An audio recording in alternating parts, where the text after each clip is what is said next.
मंजिल Gurukul YouTube channel पर आपका स्वागत है। आज का महत्वपूर्ण टॉपिक है प्रधानमंत्री नरेंद्र मोदी जी के बारे में। प्रधानमंत्री नरेंद्र मोदी जी आज जो है तीसरी बार प्रधानमंत्री पद की शपथ ले रहे हैं।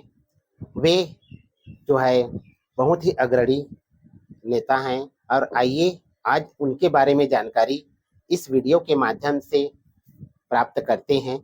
नरेंद्र दामोदर दास जी मोदी, इनका जो जन्म है वो जो है वडनगर गुजरात में आता है। गुजरात वडनगर मेहसाणा में हुआ था। इनके जो पिताजी का नाम है वो दामोदर दास मूलचंद मोदी और इनकी माताजी का नाम हीराबेन मोदी थी।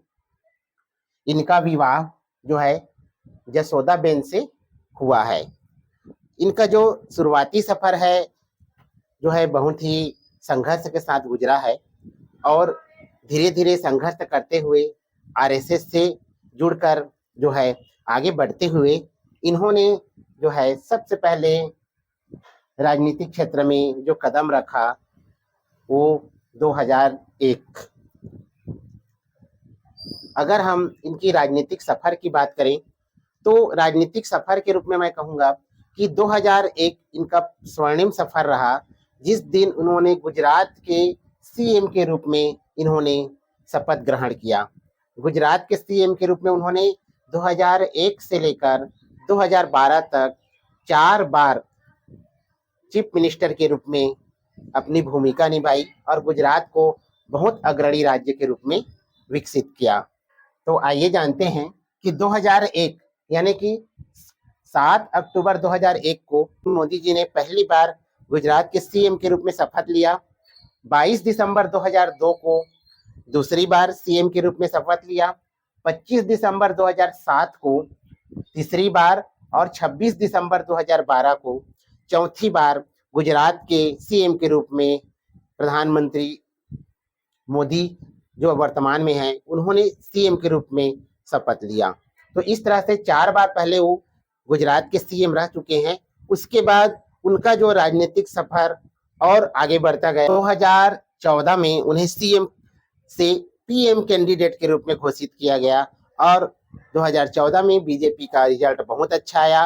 बीजेपी ने पूर्ण बहुमत के साथ सरकार बनाई और उस सरकार में पहले प्रधानमंत्री के रूप में नरेंद्र मोदी को चुना गया और नरेंद्र मोदी ने पहली बार प्रधानमंत्री के रूप में जो है 26 मई 2014 को शपथ ग्रहण किया।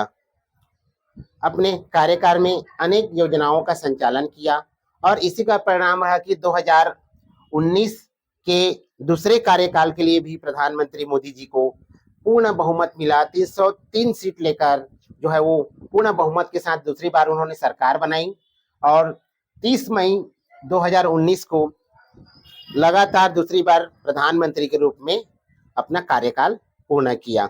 अब तीसरी बार जो चुनाव अभी वर्तमान में हुआ था 2024 का चुनाव में जो है किसी भी सरकार को किसी भी पार्टी को पूर्ण बहुमत नहीं मिली और इसीलिए 2024 का चुनाव जो है गठबंधन सरकार की ओर गया और गठबंधन सरकार में भी पूर्व प्रधानमंत्री जो मोदी जी हैं उन्होंने बाजी मारी और उन्होंने अपना लगातार तीसरा कार्यकाल के रूप में आज जो है शपथ ग्रहण कर रहे हैं। यानी कि 9 जून को वो अपना प्रधानमंत्री का तीसरा कार्यकाल के लिए शपथ ग्रहण कर रहे हैं। इस 2024 के लोकसभा चुनाव में उनके पार्टी को 240 सीट मिला और उनके अन्य सहयोगी दलों को मिलाकर जो है 291 सीट हो रहा है और इस तरह से उन्होंने 272 का जो जादुई आंकड़ा है जो एक सरकार बनाने के लिए आवश्यक है वो सरकार बनाने के लिए उन्होंने पार कर लिया और इसी का परिणाम है कि आज 9 जून को प्रधानमंत्री यानी लगातार तीसरे प्रधानमंत्री के रूप में शपथ ग्रहण कर रहे हैं। अर्थात नेहरू के बाद ये दूसरे व्यक्ति हैं जो लगातार 3 प्रधानमंत्री के कार्यकाल के रूप में शपथ ग्रहण कर रहे हैं। इस 2024 के चुनाव में जो गठबंधन है अन्य दलों हैं जैसे कांग्रेस को 99 सीट मिला और अन्य सहयोगी दलों को मिलाकर उनका कुल 234 सीट हुआ और इस तरह से यह जो 2024 का चुनाव जो है पक्ष और विपक्ष दोनों अपने अपने जगह मजबूत श्रेणी में है। कहते हैं कि एक अच्छा कार्य योजना के लिए, एक अच्छा कार्यकाल के लिए पक्ष के साथ साथ विपक्ष को मजबूत होना बहुत आवश्यक है। तो देखते हैं 2024 का कार्यकाल अगले भविष्य, भारत के भविष्य के लिए क्या क्या प्लान लेके आता है। अब हम प्रधानमंत्री के बारे में बात करें तो इन्होंने 4 बार सीएम के रूप में और 3 बार पीएम के रूप में शपथ ग्रहण किया है, यानी कि रिकॉर्ड वो 7 बार जो है शपथ ग्रहण करने वाले व्यक्ति हैं। और उन्होंने उनके क्वालिटी और उनके प्रतिभा को जो है अंतर्राष्ट्रीय स्तर पर भी सम्मानित किया गया है। उनके पास 15 से अधिक अंतर्राष्ट्रीय अवार्ड हैं, 5 संगठन अवार्ड हैं, 77 प्लस विदेशी यात्राएं, यानी कि 100 के लगभग 100 देशों के आसपास उन्होंने विदेशी यात्राएं की हैं। लोकमान्य तिलक पुरस्कार 2023 का अवार्ड भी उन्हें प्राप्त है। साथ ही साथ लता दीनानाथ मंगेशकर अवार्ड जो 2022 है वो भी उन्हें प्राप्त है। और अनेक पुरस्कारों से प्रधानमंत्री मोदी जी को सम्मानित किया जा चुका है। उनकी अगुवाई में जो है बहुत ही अच्छा ढंग से जो है कार्यकाल जो है गुजरा, और भारत निरंतर जैसे पहले से होता आ रहा है धीरे धीरे प्रगति करते निरंतर अपनी ऊंचाइयों को छूते जा रहा है और भारत का विश्व में स्थान जो है बढ़ता जा रहा है। आइए थोड़ा सा और बताते हैं कि मोदी जी जो है उन्होंने जो सबसे पहले जो उन्होंने चुनाव जीता था वो पश्चिम बंगाल से जीता था, वो है 2004 में, और वो था औरंगाबाद पश्चिम बंगाल से। उसके बाद 3 बार उन्होंने 2014, 2019 और 2024 में बनारस, वाराणसी से वो चुनाव जीतते आ रहे हैं।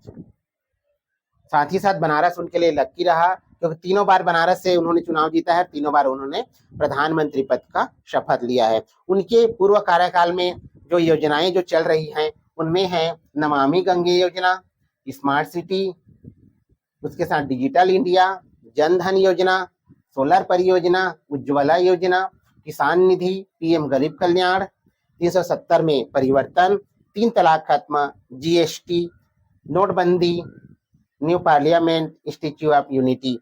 तो ये सब जो हैं इनकी कार्यकाल में, जो पूर्व कार्यकाल है इसमें की गई योजनाएं हैं जो अभी वर्तमान में भी चल रही है और आगे इनका कार्यकाल अभी और मिला है तो ये आगे भी ये जारी रहेगा। अगर इनकी कार्यकाल में माइनस पॉइंट के रूप में मैं मानूं तो कोरोना का कार्यकाल इनके कार्यकाल में आया है, और कोरोना ने न केवल भारत को बल्कि पूरे विश्व को झकझोर करके रख दिया है, जिससे हजारों लाखों लोगों की इसमें मौत हो चुकी है। ये महामारी जो है इनके कार्यकाल में ही यहाँ पर आया है। तो इस तरह से कह सकते हैं कि प्रधानमंत्री जो एक व्यक्तित्व के धनी हैं, उनके बारे में हमें संपूर्ण जानकारी जरूर रखनी चाहिए। एवरी ऐसे पर्सन जिससे हमको कुछ सीख मिलती है, जिससे हम सुधार कर सकते हैं, जिसके बारे में जानकर हम अपनी गलतियों को सुधार सकते हैं, ऐसे सभी व्यक्तियों के राजनीतिक सफर से लेकर उनके बारे में पूर्णतः ज्ञान होना बहुत जरूरी है, क्योंकि वही जो है हमको अगला रास्ता दिखाते हैं। तो कैसा लगा दोस्तों, यह जरूर बताइएगा। आज का जो टॉपिक था, आज प्रधानमंत्री जो तीसरी बार शपथ ग्रहण कर रहे हैं 9 जून को, और उसी पर समर्पित था।